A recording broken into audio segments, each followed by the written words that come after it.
নমস্কার বন্ধুরা, ফেমাস দোলনস কিচেনে আপনাদের সবাইকে স্বাগত জানাই। আজকে আমি নিয়ে এসেছি আপনাদের জন্য একদম সামার স্পেশাল হালকা পাতলা সজনে ডাঁটা ও আলু দিয়ে বাটা মাছের ঝোল। এই রেসিপি করার কোনো সমস্যা নেই, খুব ঝটপট কিন্তু রান্নাটা হয়েও যায় এবং খুব উপকারী। এখানে বাটা মশলা আমি ব্যবহার করিনি। আসুন আজকের রেসিপিটা শুরু করা যাক। আর ভালো লাগলে কিন্তু কমেন্টের দ্বারা আমাকে জানাবেন। রেসিপি তৈরি করার জন্য এখানে নিয়েছি আলু আর সজনে ডাঁটা। এই সজনে ডাঁটা কিন্তু এখন খুবই উপকারী আর এই সময় কিন্তু ভীষণই খাওয়ার দরকার। এখন এখানে নিয়েছি টমেটো আর কাঁচা লঙ্কা, বড়ি নিয়েছি বাটা মাছ ভালো করে ধুয়ে নুন হলুদ মাখিয়ে নিয়েছি। এখন একটা পাত্রের মধ্যে আমি 2 চামচ মতো গোটা জিরে গুঁড়ো করে নিয়েছি, সেটা এখানে ব্যবহার করলাম। আপনারা যদি ঝোলের পরিমাণটা আর একটু ঘন করতে চান সেক্ষেত্রে এই জিরের গুঁড়োটা একটু বেশি দিতে পারেন। এখন আমি পরিমাণ মতো হলুদ গুঁড়ো দিয়ে দিচ্ছি, দিয়ে দিলাম নুন। তবে এই গরমে কিন্তু এই সহজ পাচ্য হিসেবে এরকম হালকা পাতলা রেসিপি বেশ ভালোই লাগে মাছের ঝোলের। একবার হলেও বাড়িতে কিন্তু তৈরি করে দেখবেন, ভালো লাগবে আপনাদের। এখন দিয়ে দিলাম লঙ্কার গুঁড়ো। এবার একটা কড়াইয়ের মধ্যে পরিমাণ মতো সর্ষের তেল দিলাম।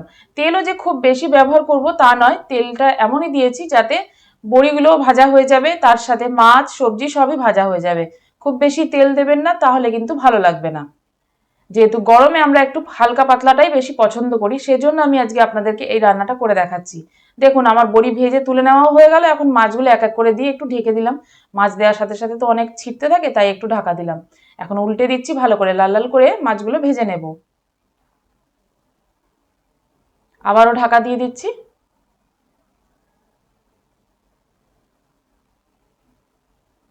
মাছগুলো আমার ভাজা হয়ে গেছে, মাছগুলো তুলে নিচ্ছি।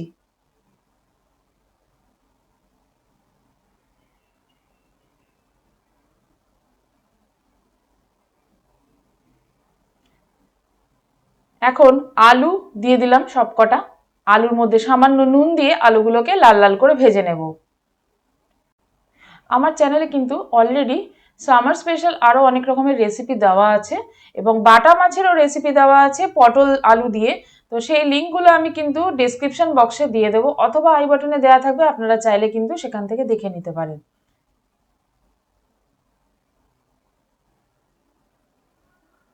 দেখুন আলুতে কিন্তু খুব সুন্দর একটা কালার এসছে।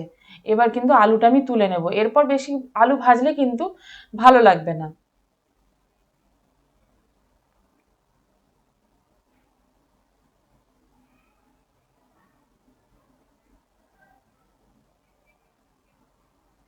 দিয়ে দিলাম ফোড়নের জন্য কালো জিরে। কালো জিরেটা ভালো করে ভেজে নিচ্ছি ফোড়নটা। এবার যে গুঁড়ো জিরের মশলাটা তৈরি করেছিলাম সেই মশলাটা এখন অ্যাড করে দিলাম। দেখলেন একদম গুঁড়ো জিরে দিয়ে কি সুন্দর রান্নাটা করছি। এখন যে সজনে ডাঁটা আর আলু ভেজে রেখেছিলাম, সজনে ডাঁটা কিন্তু ভাজবেন না তেলে, তাহলে একদম দড়ি দড়ি মতো হয়ে যাবে। তো সজনে ডাঁটা ঠিক এই মশলার মধ্যে দিয়ে দেবেন আলুর সাথে, তারপর এইভাবে কষবেন ঢাকা দিয়ে দিয়ে। দেখুন মশলাটা বেশ সুন্দর কষা হয়ে এসছে।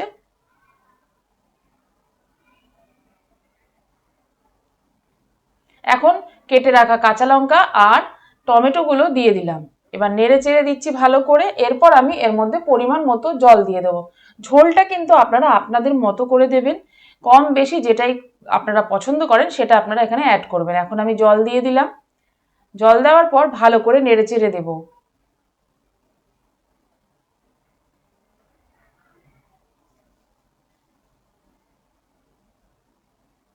এবার ভেজে রাখা মাছগুলো দিয়ে দিচ্ছি। একদমই কিন্তু এটা এই সামারের জন্য পারফেক্ট, জানেন তো। ভালোই লাগে এরকম হালকা একটা পাতলা রেসিপি বাড়িতে তৈরি করার পর। গরমে কিন্তু খুব একটা রিচ আমরা সবাই পছন্দ করি না। দেখলেন আমি কিন্তু ভেজে রাখা বড়ি আর তার সাথে ভেজে রাখা মাছগুলো সব একসাথে দিয়ে দিচ্ছি। আমি আবারও বলছি, ঝোল কিন্তু আপনারা আপনাদের মতো করে দেবেন, যতটা আপনারা পছন্দ করেন। এবার সবগুলো দেওয়ার পর লো ফ্লেমে আমি কিন্তু ফুটতে দিয়েছি। অনেকটাই বেশ ফুটে এসছে, দেখতেই পাচ্ছেন ঝোলটা। এখন এই পর্যায়ে আমি দিয়ে দিলাম কেটে রাখা ধনেপাতা। এই ধনেপাতা কিন্তু একদম মাস্ট, তবেই কিন্তু এই ঝোলের সেন্ট এবং স্বাদ খুব সুন্দর হয়। এবার ধনেপাতা দেওয়ার পর ভালো করে মিশিয়ে দিচ্ছি। একদম রেডি হয়ে গেছে সজনে ডাঁটা ও আলু দিয়ে বাটা মাছের ঝোল। আর আজকের রেসিপি যদি আপনাদের ভালো লেগে থাকে তাহলে কিন্তু একটা ছোট্ট লাইক ও তার সাথে কমেন্ট করে আমাকে জানাবেন। আর ভালো লাগলে সাবস্ক্রাইব করে বেল বাটনটা প্রেস করে নেবেন। আর যদি আপনারা ফেসবুক পেজ থেকে আমার রেসিপিটা দেখেন তাহলে কিন্তু পেজটা লাইক ও ফলো করে নেবেন, তাহলে যখনই আমি নতুন নতুন রেসিপি আপলোড দেব তখনই আপনার কাছে সবার প্রথম নোটিফিকেশন চলে যাবে। আবারও চলে আসবে একটা নতুন রেসিপি নিয়ে। সঙ্গে থাকুন, সুস্থ থাকুন, ভালো থাকুন। ধন্যবাদ।